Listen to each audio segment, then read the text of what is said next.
നമ്മൾ നിയ്യത്ത് വെച്ചു, തക്ബീറത്തുൽ ഇഹ്റാമിന് കൈ ഉയർത്തി, തക്ബീർ ചൊല്ലി, കൈകൾ കെട്ടി, സാധാരണ പോലെ നമ്മൾ ഫാത്തിഹയും സൂറത്തും എല്ലാം പാരായണം ചെയ്ത് റുക്കൂഇലേക്ക് നമ്മൾ പോവാണ്. എങ്ങനെയാണ് റുക്കൂ ചെയ്യേണ്ടത്? ഇശാറത്താക്കി നിസ്കരിക്കുക എന്നാണ് ഈ കസേരയിൽ ഇരുന്ന് നിസ്കരിക്കുന്ന ആളുകളെ നിസ്കാരത്തെ കുറിച്ച് പറയാം. ഈ ഇശാറത്താക്കി നിസ്കരിക്കൽ അല്ലെങ്കിൽ ഈമാ ചെയ്ത് നിസ്കരിക്കൽ, ആംഗ്യം കാണിച്ച് നിസ്കരിക്കൽ, അത് തലകൊണ്ടാണ് ആംഗ്യം കാണിക്കേണ്ടത്. റുക്കൂഴിനും സുജൂദിനും വേണ്ടി തലകൊണ്ട് ആംഗ്യം കാണിച്ച് നിസ്കരിക്കുകയാണ് വേണ്ടത്. അപ്പൊ അങ്ങനെയാണെങ്കിൽ റുക്കൂഴിന് വേണ്ടി എന്ത് ചെയ്താൽ മതി?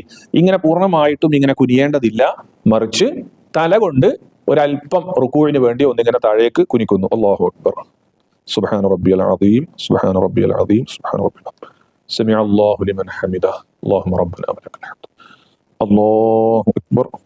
സുജൂദിന് വേണ്ടി തല ഒന്നുകൂടെ, റുക്കൂവിന് വേണ്ടി നമ്മൾ എത്ര കുനിഞ്ഞോ അതിനേക്കാളും കൂടുതൽ സുജൂദിന് വേണ്ടി കുനിയുകയാണ് വേണ്ടത്, തല കുനിക്കുകയാണ് വേണ്ടത്. അല്ലാതെ ശരീരം പൂർണ്ണമായിട്ട് എന്ത് ചെയ്യേണ്ടതില്ല, കുനിക്കേണ്ടതില്ല.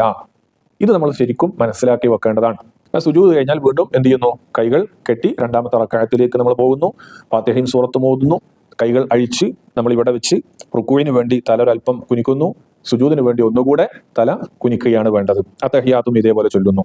ഇവിടെയൊക്കെ നമ്മൾ ശ്രദ്ധിക്കേണ്ട ഒരു കാര്യം, പലപ്പോഴും പലരും ചെയ്യുന്ന ഒരു രീതി, സുജൂദിലേക്ക് പോകുമ്പോൾ അവരിങ്ങനെ കൈകൾ ഇങ്ങനെ മുന്നിലേക്ക് ഇങ്ങനെ വെക്കാറുണ്ട്. അഥവാ സാധാരണ നമ്മൾ നിലത്ത് സുജൂദ് ചെയ്യുന്ന ആ ഒരു പ്രതീതി ഉണ്ടാകാൻ വേണ്ടി ആയിരിക്കാം പലരും അങ്ങനെ ചെയ്യുന്നത്.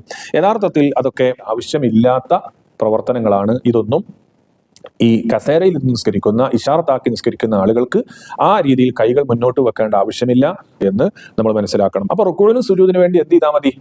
തല ഒരല്പം കുനിക്കുക, സുജൂദിന് വേണ്ടി ഒന്നുകൂടെ കുനിക്കുക. ഇതാണ് ഇശാറത്താക്കി നിസ്കരിക്കുമ്പോൾ നമ്മൾ ചെയ്യേണ്ടത്. ബാക്കി അത്തഹിയാത്തും എല്ലാം ഇങ്ങനെ പൂർണ്ണമായും ഇരുന്നു കൊണ്ടാണ് നിസ്കാരം പൂർത്തിയാക്കേണ്ടത്.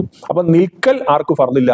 നിലത്ത് നെറ്റിത്തടം വെച്ച് സുജൂദ് ചെയ്യാൻ സാധിക്കാത്ത, അല്ലെങ്കിൽ നിലത്ത് വെച്ചിരിക്കുന്ന 9 ഇഞ്ച് ഉയരത്തിലുള്ള ഒരു വസ്തുവിൽ പോലും സുജൂദ് ചെയ്യാൻ സാധിക്കാത്ത ഒരാൾക്ക് പൂർണ്ണമായും ഇരുന്നു കൊണ്ട് നിസ്കാരം നിർവഹിക്കുകയാണ് വേണ്ടത്. അദ്ദേഹം നിൽക്കേണ്ടതില്ല.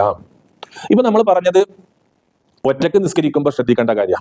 എന്നാൽ ജമാഅത്തായി നമ്മൾ നിസ്കരിക്കുമ്പോൾ വളരെ ഗൗരവമായി നമ്മൾ മനസ്സിലാക്കേണ്ട ഒരു കാര്യം, ജമാഅത്തായി നമ്മൾ നിസ്കരിക്കുമ്പോൾ സ്വാഭാവികമായിട്ടും കസേരയിൽ ഇരുന്ന് നിസ്കരിക്കുന്ന ആളുകൾ സൊഫിൽ നിൽക്കേണ്ടി വരും. എങ്കിൽ ഇവർ ഈ കസേര എവിടെയാണ് വെക്കേണ്ടത്?